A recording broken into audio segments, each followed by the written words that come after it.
Brought to you by Agilus Diagnostics.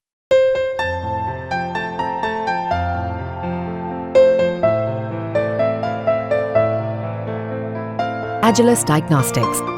इस देश की अमानत जो है, संपत्ति है, उसको औने पौने दाम में उसका अतिक्रमण कर रहे हैं। उसके खिलाफ राहुल जी ने आवाज उठाई थी और जो खुलासे हुए हैं, जैसा संदीप जी ने कहा, ये बड़ा जटिल मुद्दा होता है, आम व्यक्ति के समझ में नहीं आता।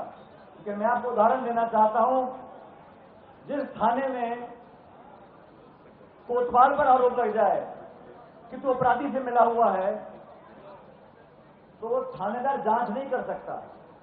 आरोप ये लगा कि सेबी की जो चेयरपर्सन है, उनकी मिलीभगत है उन लोगों के साथ जिन लोगों के खिलाफ जांच के आदेश सुप्रीम कोर्ट ने दिए हैं। ये कांग्रेस ने नहीं कहा, एआईसीसी ने नहीं कहा, सुप्रीम कोर्ट ने कहा। बड़े गंभीर आरोप है, हजारों लाखों करोड़ रुपए का घोटाला हुआ है। सुप्रीम कोर्ट ने निर्देशित किया सेबी को कि आप जांच करके बताइए कि क्या तथ्य है।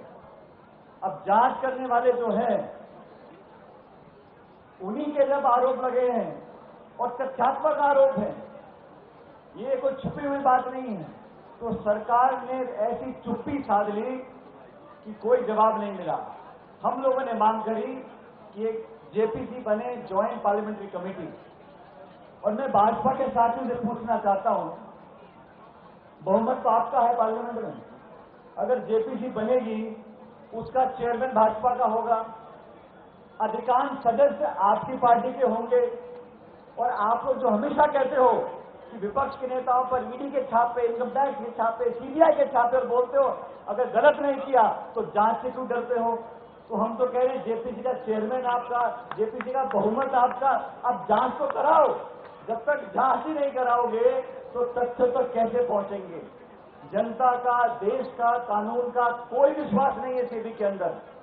जब उनकी चेयरपर्सन, उनके धर्मपति के ऊपर इतने बड़े गंभीर आरोप लगे हैं, जिसको वो मना नहीं कर रहे, हमारा लेन देन हुआ, हमारा निवेश हुआ, हमारे पैसे का लेन देन हुआ, तो वो जांच नहीं कर सकते। इसलिए हमने कहा कि ये सरकार गूंगी बहरी हो सकती है, लेकिन देश में लोकतंत्र जीवित है। आवाम और जनता की मंशा पर सबको झुकना पड़ता है। कांग्रेस पार्टी पूरे देश में प्रत्येक राजधानी में जाकर इस बात को उठा रही है कि आपको जेपीसी बनानी पड़ेगी। और मैं तो सीधा सरकार से पूछना चाहता हूं, अगर कुछ गलत नहीं हुआ, आपने कुछ गलत नहीं किया, अगर हजारों करोड़ निवेशकों के भविष्य को अपने अंधकार में नहीं धकेला, मार्केट को मैनिपुलेट नहीं किया, आपने कुछ गलत काम नहीं किया, तो अब जेपीसी को बनाने से क्यों पीछे हटते हो। आपने बड़े बड़े दावे किए, ईमानदारी के, प्रतिस्पर्धा के, पारदर्शिता के। 10 साल में जनता ने देख लिया अमीर गरीब की खाई कितनी बढ़ गई है। जो चंद उद्योगपति सरकार के साथ रहते हैं, उनके तो मारे न्यारे हो गए, और जो गरीब बेचारा जो मजदूरी करता है, नौकरी करता है, मध्यम वर्ग है, छात्र है, किसान है, महिला है, वो सब पीछे होते चले जा रहे हैं। इस गरीबी की खाई को जो बढ़ाया है, अमीर गरीब की खाई को, इसके लिए सिर्फ और सिर्फ वो लोग जिम्मेदार हैं जो दिल्ली में बैठकर नीति निर्माण करते हैं। इसलिए साथियों, मैं धन्यवाद देना चाहता हूं देवेंद्र यादव जी का, इनकी पूरी कमेटी का, दिल्ली प्रदेश कांग्रेस कमेटी का, कि आप सबको यहां पर बुलाया। पूरा देश इस बात को सुने और समझे कि कांग्रेस पार्टी सिर्फ और सिर्फ एक उचित पारदर्शी जांच चाहती है, और जांच जेपीसी के माध्यम से हो। देश में अनेकों बार जेपीसी बनी है। मुझे याद है एक बार ये कोका कोला को चक्कर आ गया था, उसमें जेपीसी बन गई थी। तो जेपीसी बनाना कोई बहुत बड़ी बात नहीं है, लेकिन अगर मन में चोर हो, कुछ छुपाने की बात हो, तो कोई भी सरकार जेपीसी बनाने डरती है। इसलिए मेरा सीधा आरोप है सरकार के ऊपर, आप जेपीसी बनाएं, जांच करवाएं। अगर कोई गलती नहीं मिली, जांच के बाद कोई तथ्य सामने नहीं आता, तो मामला खत्म है। लेकिन जांच तो आपको करवानी पड़ेगी। राहुल गांधी जी के नेतृत्व में देश की संसद में और देश की सड़कों पर खड़गे जी और हम सब पार्टी के कार्यकर्ता मिलकर संघर्ष करेंगे, सच्चाई इंसाफ की लड़ाई लड़ेंगे, ताकि देश में जो कानून व्यवस्था है, जो पारदर्शिता हम लाना चाहते हैं, उसको अंजाम दे सकें। दिल्ली प्रदेश कांग्रेस कमेटी के तमाम नेता यहाँ मौजूद हैं।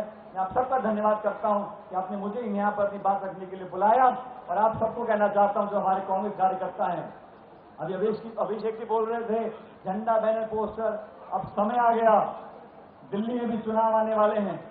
आप सब अपनी कमर कस लो, इस बार ईंट से ईंट बजानी है और दिल्ली में कांग्रेस की सरकार बनानी है। ये दिल्ली में कांग्रेस की जड़ें बहुत मजबूत है, समय बदलता रहता है। आज देश ने कांग्रेस के ऊपर अपना आशीर्वाद रखा है, राहुल जी के नेतृत्व में दोबारा अपना विश्वास जताया है। तो मैं सभी दिल्ली के कार्यकर्ताओं को बताना चाहता हूं कि दिल्ली हमारी और आपकी है, इसे मिलकर सुधारना है। आने वाले जब चुनाव होंगे हम मजबूती से लड़ेंगे और जीतेंगे। इस संकल्प के साथ आप लोग यहां से जाएं। आप सबका बहुत बहुत धन्यवाद। जय हिंद, राम राम साहब।